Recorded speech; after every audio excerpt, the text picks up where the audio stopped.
हाँ फ्रेंड्स, आज असम कैबिनेट ने फिर से बहुत बड़ा डिसीजन लिया है। असम में फिर से नए 10 डिस्ट्रिक्ट इक्विवेलेंट डिस्ट्रिक्ट्स खोले जाएंगे। कैबिनेटे আজি আৰু 10খন নতুন সমজিলা নিৰ্মাণৰ সিদ্ধান্ত গ্ৰহণ কৰে।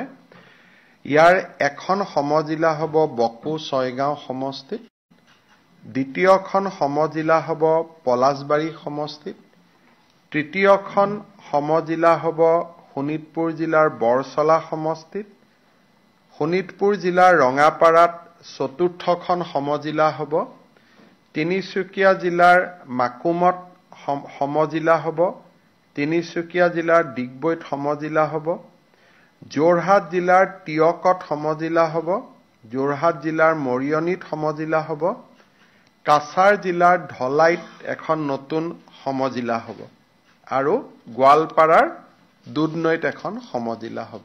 অৰ্থাৎ অসমত নতুনকৈ আৰু 10খন সমজিলা নিৰ্মাণ কৰিবলৈ ৰাজ্য চৰকাৰে আজি সিদ্ধান্ত গ্ৰহণ কৰিছে। तो friends, thank you for watching. ऐसे वीडियोस देखने के लिए आप हमारे चैनल को जरूर सब्सक्राइब करें।